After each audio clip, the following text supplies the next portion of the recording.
अभी हम लोग बात करने वाले एनसीईआरटी क्लास 12 केमिस्ट्री के चैप्टर नंबर 2 का एक्सरसाइज क्वेश्चन नंबर 2.23 के सोल्यूशन के बारे में। इस क्वेश्चन में हम लोग को कुछ नाम दिए गए हैं, पेयर्स दिए गए हैं, उनके बीच कौन सा इंटरमॉलिक्यूलर फोर्स ऑफ अट्रैक्शन लगेगा वो हमें बताना है।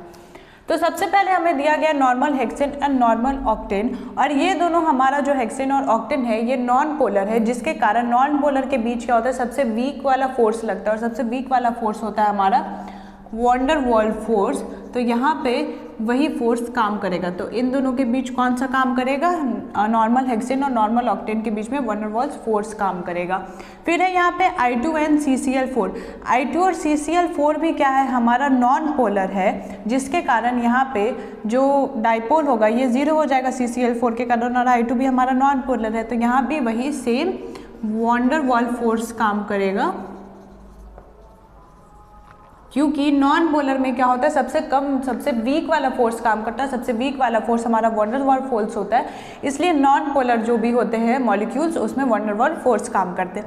फिर है NaClO4 एंड वाटर। NaClO4 ये भी पॉजिटिव है, ये भी ये निगेटिव है, और वाटर हमारा क्या होता है, वाटर में डाइपोल होने के कारण क्या होता है, पॉजिटिव और निगेटिव आयन डेवलप हो जाता है, जिसके कारण यहाँ पे वाटर पॉजिटिव वाला नेगेटिव से अट्रैक्ट होगा और नेगेटिव वाला पॉजिटिव से अट्रैक्ट होगा, जिसके कारण फिर यहाँ पे क्या हो जाएगा, ये आयन डाइपोल इंटरैक्शन हो जाएगा।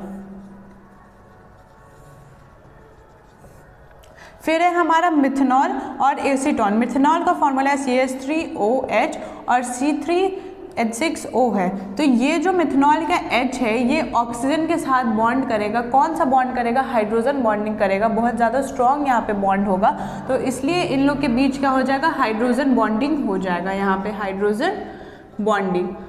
और फिर लास्ट है हमारा एसीटोनाइट्राइल और फिर एसीटोन। यहाँ पे हमारा क्या होगा, इन दोनों मॉलिक्यूल्स में इंडक्टिव इफेक्ट होगा। इंडक्टिव इफेक्ट होने के कारण क्या होगा, हमारा इलेक्ट्रॉन डेविएट होगा, जिसके कारण दोनों ही मॉलिक्यूल्स हमारा आयन डेवलप करेगा, और नेगेटिव आयन पॉजिटिव आयन को अट्रैक्ट करेगा और पॉजिटिव आयन नेगेटिव आयन को अट्रैक्ट करेगा, जिसके कारण